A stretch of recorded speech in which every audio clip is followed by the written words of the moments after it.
Bakit biglang tumataas ang creatinine ng maraming Pilipino? Milya, napansin nyo ba? Diba? Parang ang dami ngayong Pilipino na biglang tumataas ang creatinine. Yung iba, nagugulat na lang sa resulta ng laboratory. Dok, bakit mataas? Normal naman ako dati. Pero teka, ano nga ba ang ibig sabihin nito at bakit biglang dumami ang kaso? Magandang araw po, ako ang inyong abang lingkod na parang kapamilya lang na handang magpaliwanag. Dito sa ating channel, pag-uusapan natin ang mga health topics na madalas nakakalito pero gagawin nating simple at madaling maintindihan. Ngayon, tututukan natin ang creatinine, isang maliit na numero sa laboratory test pero malaki ang epekto sa kalusugan kapag tumaas. Sa video na ito, hindi lang natin sasagutin ang tanong na bakit biglang tumataas ang creatinine ng maraming Pilipino. Ipapaalala ko muna kung ano ang creatinine at bakit mahalaga ito. Pag-uusapan natin ang mga karaniwang dahilan kung bakit tumataas ito mula sa simpleng dehydration hanggang sa mas seryosong kondisyon gaya ng sakit sa bato. At syempre, bibigyan ko kayo ng mga practical na tips kung paano ito maiiwasan o makokontrol. Ang goal natin dito ay hindi para takutin ka, kundi para bigyan kayo ng malinaw na kaalaman. Parang usapan lang natin sa hapagkainan na may kasamang pag-aalaga at malasakit. Kapamilya, bago tayo matakot sa salitang creatinine, kilalanin muna natin siya. Ang creatinine ay isang waste product. Ibig sabihin, dumi ng katawan na galing sa normal na paggamit ng ating mga kalamnan. Kapag gumagalaw tayo, nag-eehersisyo o kahit simpleng paghinga at paglakad, gumagana ang muscles natin. Sa proseso, may byproduct na tinatawag na creatine at kapag ito ay nabubuo, nagiging creatinine. Parang kusina lang yan. Kapag nagluluto ka ng ulam, may natitirang balat, buto o mantika. Hindi mo naman kailangan ng mga iyon kaya itinatapon. Ganon din ang creatinine. Hindi ito kailangan ng katawan kaya dapat mailabas sa pamamagitan ng ating mga bato. Ngayon, paano natin nalalaman kung normal o mataas ang creatinine? Dito pumapasok ang laboratory test na tinatawag na serum creatinine. Kukuha ng dugo, tapos susukatin kung gaano karami ang creatinine na naiwan sa dugo mo. Kung maayos ang trabaho ng bato, dapat mababa lang ang creatinine dahil nailalabas ito sa ihi. Pero kung may problema sa bato, naiipon ito sa dugo, kaya tumataas ang resulta. Isipin nyo na lang, parang water filter sa bahay. Kung malinis ang filter, malinaw ang tubig. Pero kung barado na, dumi-dumi ang tubig. Sa katawan, ang creatinine test ang nagsasabi kung malinaw pa ba ang filter ng ating mga bato. Ano nga ba ang normal na antas ng creatinine? Kapamilya, mahalagang malaman natin ang normal na antas. Karaniwan ang normal na creatinine ay nasa pagitan ng 0.6 hanggang 1.2 mg per deciliter. Para sa mga lalaki, 0.5 hanggang 1.1 mg per deciliter para sa mga babae. Bakit magkaiba? Dahil mas malaki ang muscle mass ng lalaki, kaya natural na mas mataas ng kaunti ang creatinine nila. Kung lumampas sa mga numerong ito, ibig sabihin, nahihirapan na ang bato sa kanyang trabaho. Hindi pa ito automatic na malalang sakit, pero senyales na dapat bantayan. Parang traffic light, kung nasa green, okay pa. Kung nasa yellow, mag-ingat na. Kung nasa red, kailangan ng aksyon. Kapag mataas ang creatinine, ibig sabihin may imbalance. Pwedeng simpleng dehydration lang, pwedeng epekto ng diet, o baka may mas seryosong kondisyon gaya ng kidney disease. Ang mahalaga, huwag baliwalain. Ang mataas na creatinine ay parang warning bell ng katawan. Hindi ito sakit mismo, kundi senyales na may kailangang ayusin. Kaya kapag lumabas sa laboratory test na mataas ang creatinine mo, huwag agad matakot. pero huwag ding ipagsawalang bahala. Magpatingin sa doktor para malaman ang tunay na dahilan. Ngayon, malinaw na sa atin kung ano ang creatinine, saan ito nanggagaling, paano ito sinusukat, at ano ang ibig sabihin ng mataas na antas. Sa susunod na bahagi, pag-uusapan natin bakit biglang tumataas ang creatinine ng maraming Pilipino. Para mas maintindihan natin ang mga karaniwang sanhi at kung paano ito naaapektuhan ng ating lifestyle. Una, kakulangan sa tubig, dehydration. Kapamilya, isipin ninyo ang ating katawan na parang isang washing machine. Kung kulang ang tubig, paano huhugasan ng maayos ang dumi? Ganun din ang ating mga bato. Kapag kulang tayo sa tubig, mas nahihirapan silang salain ng mga waste products. Ang creatinine na normal na inilalabas sa ihi, naiipon sa dugo. Kaya minsan, kahit wala kang sakit, kung kulang ka lang sa inom ng tubig, tataas na agad ang creatinine mo. Kaya tandaan, simpleng pag-inom ng sapat na tubig araw-araw, malaking tulong na para hindi magmukhang abnormal ang resulta ng laboratory mo. Pangalawa, pananakit ng bato, kidney disease. Ngayon, kung ang bato mismo ay may problema, ibang usapan na yan. Ang mga bato natin ay parang filter ng bahay. Kapag barado o sira ang filter, hindi na nito kayang linisin ang tubig. Sa katawan, kapag may chronic kidney disease, glomerulonephritis, o kahit simpleng pagkakaroon ng kidney stones, bumabagal ang trabaho ng bato. Ang resulta, tumataas ang creatinine. At dito, hindi sapat ang pag-inom lang ng tubig. Kailangan ng mas malalim na check-up dahil baka may underlying condition na dapat gamutin. Kaya kung paulit-ulit na mataas ang creatinine mo, huwag baliwalain. Baka senyales na ng sakit sa bato. Pangatlo, panganib sa kalusugan, diabetes at hypertension. Kapamilya, alam niyo ba na ang dalawang pinakakaraniwang sakit sa Pilipinas, diabetes at high blood, ay direktang nakakaapekto sa bato?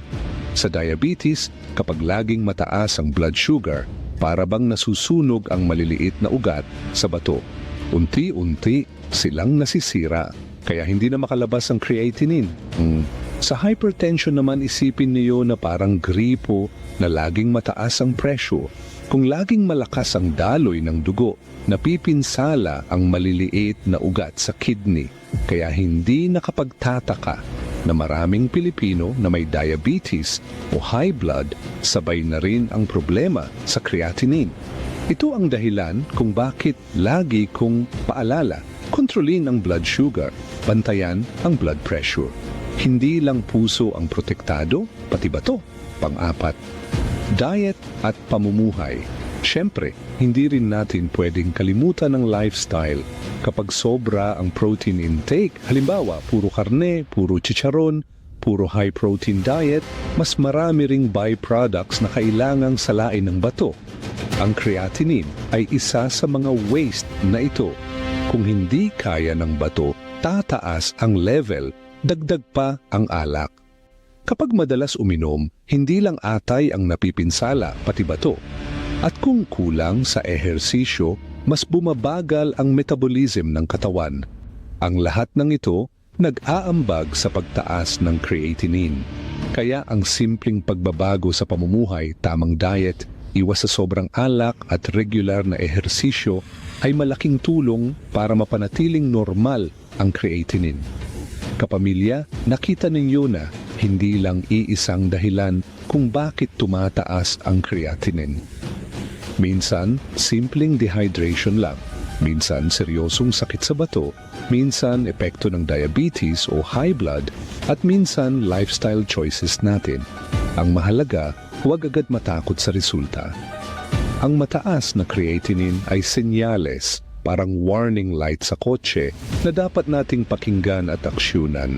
Sa susunod na bahagi ng video, pag-uusapan natin kung ano ang mga sintomas kapag mataas ang creatinine at paano natin maiiwasan ito. Paano malalaman kung mataas ang creatinine? Kapamilya, una sa lahat, tandaan natin, ang creatinine ay hindi nakikita sa simpleng tingin. Hindi mo mararamdaman agad na mataas ito. Kadalasan, nalalaman lang kapag nagpa-laboratory test ka, yung tinatawag na serum creatinine. Kaya kung may risk factors ka gaya ng diabetes, high blood, o may history ng kidney problems sa pamilya, mahalagang magpa-check kahit wala pang nararamdamang sintomas. Para itong smoke alarm sa bahay, hindi mo nakikita ang uso pero nagbibigay ng babala bago pa lumala ang apoy. Mga karaniwang sintomas na dapat bantayan. Pero syempre, may mga senyales na pwedeng magsabi na baka mataas na ang creatinine mo. Pagkapagod o panghihina kapag hindi na nalilinis ng bato ang waste products, naiipon ito sa dugo. Ang resulta, parang laging mabigat ang katawan kahit sapat ang tulog. Pamamaga, edema, mapapansin sa paa, bukong-bukong o minsan sa mukha. Dahil hindi na nailalabas ng maayos ang tubig at asin sa katawan, naiipon ito at nagdudulot ng pamamaga. Pagbabago sa ihi, pwedeng mas kaunti ang ihi o minsan mas madalas pero kakaiba ang kulay. Ito ay senyales na nahihirapan ang bato sa kanyang trabaho. Pagkahilo o pagsusuka kapag sobra na ang toxin sa dugo, naaapektuhan pati tiyan at utak. Kaya may mga pasyente na biglang nahihilo o nasusuka ng walang malinaw na dahilan. Hirap sa paghinga kapag sobra ang fluid retention. Minsan, naiipon pati sa baga, kaya parang laging hinihingal. Kapamilya, hindi ibig sabihin na kapag naramdaman mo ang isa sa mga ito, ay mataas na agad ang creatinine mo. Pero, kung sabay-sabay o paulit-ulit, magandang magpatingin na. Kahalagahan ng regular na check-up at laboratory tests. Alam ko, minsan iniisip natin, Dok, gastos lang yan, okay naman ako. Pero tandaan, ang creatinine ay parang warning light sa kotse. Hindi mo ito makikita kung hindi mo bubuksan ang dashboard. Ang laboratory test ang dashboard ng katawan natin. Sa regular na check-up makikita kung tumataas na ang creatinine bago pa lumabas ang malalang sintomas.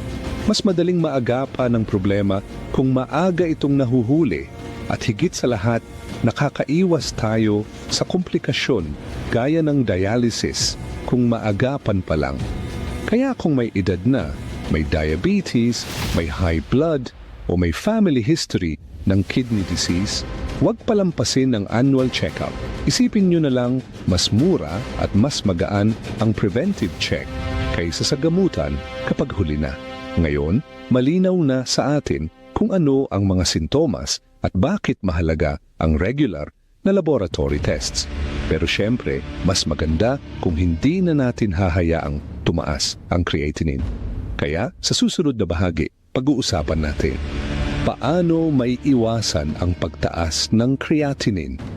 Practical tips na pwede nating gawin araw-araw para alagaan ang ating mga bato.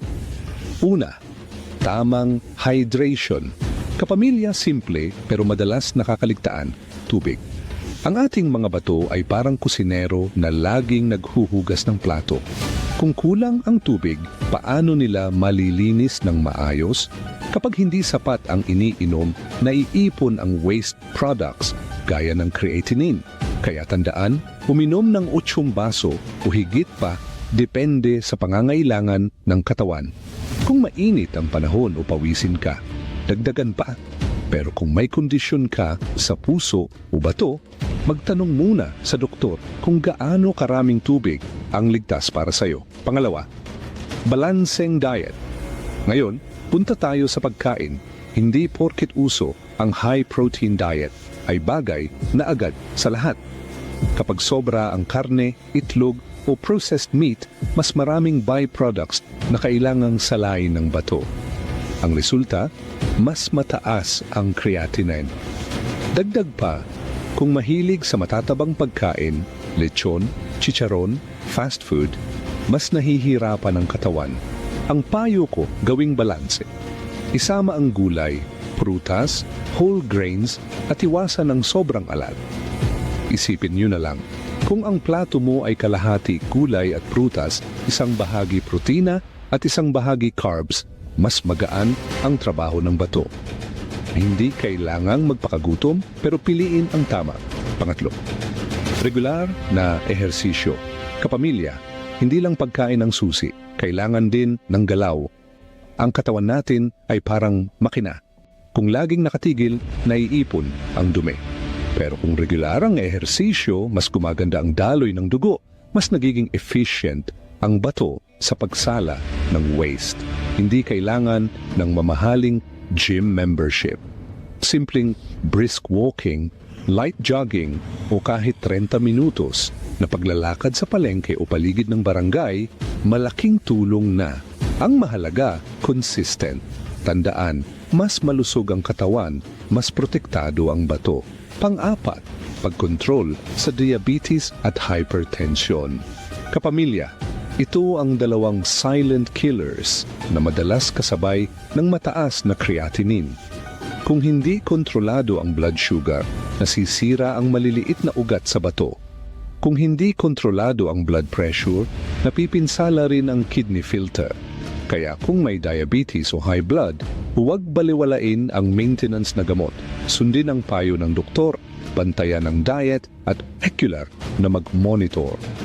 Isipin nyo na lang, bawat normal na reading ng blood sugar at blood pressure parang dagdag proteksyon para sa bato. Panglima, natural na remedyo. Siyempre, hindi mawawala ang mga natural na paraan. Maraming prutas at gulay ang nakakatulong sa kalusugan ng bato. Pakwan at pipino, mataas sa tubig, nakakatulong sa hydration. Saging at mansanas may potassium at fiber na tumutulong sa balanse ng katawan. Malunggay at kangkong, mura, masustansya at may antioxidants na proteksyon sa cells ng bato. Pero paalala, kung may existing kidney disease, hindi lahat ng prutas at gulay ay ligtas. Halimbawa, kung mataas ang potassium mo, kailangan limitahan ang saging at iba pang high potassium foods. Kaya laging magtanong sa doktor bago magdagdag ng natural remedies. Kapamilya, nakita natin, hindi mahirap iwasan ang pagtaas ng creatinine kung gagawin natin ang mga simpleng hakbang, uminom ng sapat na tubig, kumain ng balanse, mag-ehersisyo, kontrolin ang diabetes at high blood, at piliin ang tamang prutas at gulay. Ang lahat ng ito ay parang maliit na investment araw-araw, pero malaki ang balik sa kalusugan ng ating bato. Kailan sapat ang lifestyle changes? Kailan kailangan ng gamutan? Kapamilya, tandaan natin, hindi lahat ng mataas na creatinine ay nangangahulugan ng dialysis agad.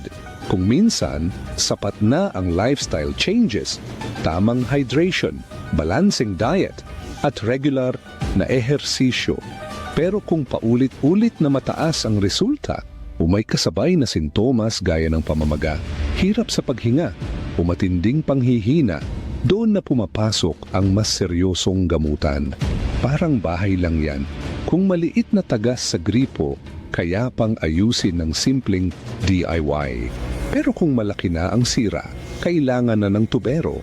Sa katawan, ang doktor ang tubero, siya ang magbibigay ng tamang lunas. Mga karaniwang medical interventions. Kapag mataas na ang creatinine dahil sa underlying conditions, may ilang hakbang na ginagawa ng mga doktor. Gamot para sa blood pressure.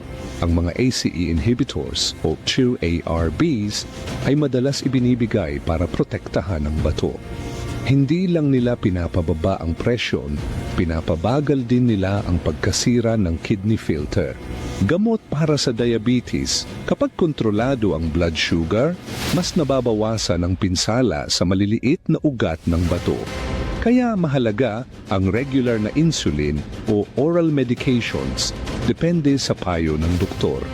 Diuretics o water pills. Para sa mga pasyenteng may pamamaga, nakakatulong ang gamot na ito para mailabas ang sobrang tubig at asin sa katawan.